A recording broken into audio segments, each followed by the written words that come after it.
Hey guys, I am Pixel Dan, and I thought today it'd be fun to do a video to talk about one of my favorite pieces in my Masters of the Universe collection.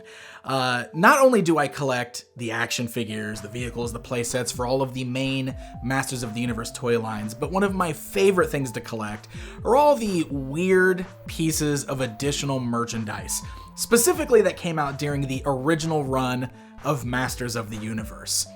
And one of my favorites from the original line is the Spring Ride Battle Cat from Wonder. That is right, this is a thing that actually existed, and when I first found out that this was a thing, I was already an adult collector. I never had this as a kid, but man, I wish I did. I could totally imagine the fun I would have had jumping on the back of this Spring Ride Battle Cat with my roleplay power sword and shield, pretending that I'm He-Man. It's really, really ingenious. So let's talk about this for a little bit, and I'll show off the one that I have in my collection currently. So this was released in 1985 by Wonder. Wonder was a company that was known for their spring ride horses. You guys remember these things probably, especially if you're around my age, because they were everywhere in the 1980s. In fact, these specific type of spring ride toys dated back to around the 1960s, but there were definitely a lot of them around in the early 1980s. I feel like a lot of kids across the country probably at least had one of the horses. I know that I did. In fact, I found an old picture of myself on my original spring ride horse. I know you can't see the whole horse in the picture, but it's there, and I totally remember it. In fact, one of the things that I remember about that horse specifically is that I got hurt on that thing a lot. And it's no surprise. I mean, you look at this thing now, even today, it kind of looks like a death trap. With those big exposed springs on there, man, I remember pinching myself on those a ton as a kid, climbing all over that thing. Plus, not to mention, you could really get that thing going, bouncing up and down on it. So I can imagine a lot of kids probably fell off of these horses or even the Battle Cat here and hurt themselves. And that's really interesting because while I was looking up information about this specific Battle Cat, I found out that in 1986, the Wonder horses were recalled. Every Wonder horse dating between, I think, 1983 or 84 through June of 86 were voluntarily recalled by the manufacturer because the body of the horses were known to break while kids were on them, resulting in hundreds of kids getting hurt across the country.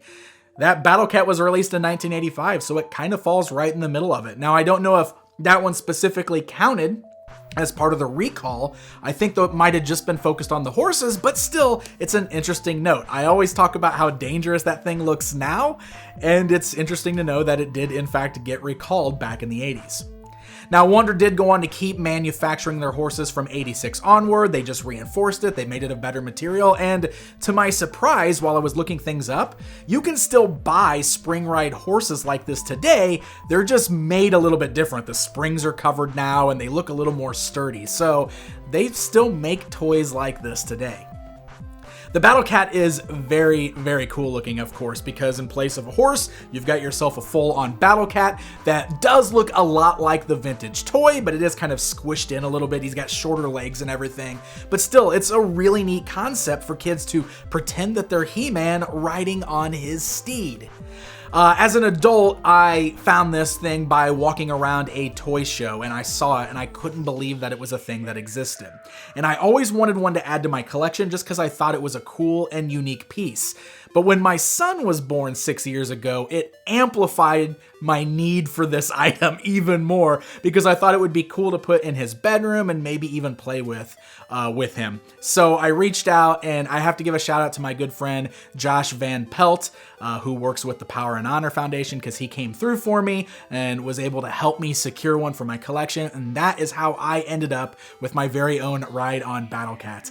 My son did ride on it a bit when he was younger. I always made sure I was there with him because I know it's weird, but when you become a parent, you become a lot more cautious about things like that. And even though as a kid, I remember just like bouncing up and down like crazy on my spring ride horse, I was always so worried that this old 80s toy was going to fall apart and break on him. So we had it.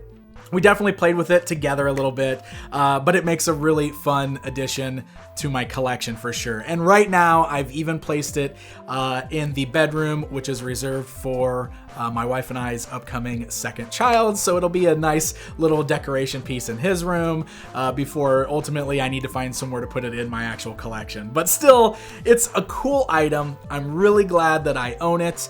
A lot of people ask about this all the time. Sometimes I'll post a picture and they'll see it and they ask about it, which is why I wanted to do just kind of this fun little casual video to talk about it. I still see these pretty regularly when I go out to toy shows, so they're probably low in numbers as far as the amount of them that are out there to collect, but I don't know if it's like super rare, because just going to places like the Kane County Toy Show or PowerCon or even San Diego Comic-Con, I have seen these in person at booths being sold. I don't see them every time I go to a toy show, but I do run into them. I've seen them multiple times over the years here. So they're out there. You can definitely find them. They are going to run you hundreds of dollars. I wouldn't even be surprised if we've reached into the thousands at this point, at the rate that the prices on all this vintage stuff just keeps climbing. But if you really want to get one, I would absolutely recommend hitting up your local toy shows, hitting up conventions, networking with the community and see if you can add one to your collection, because it really is a very unique piece from the vintage Masters of the Universe line, and absolutely one of my favorites.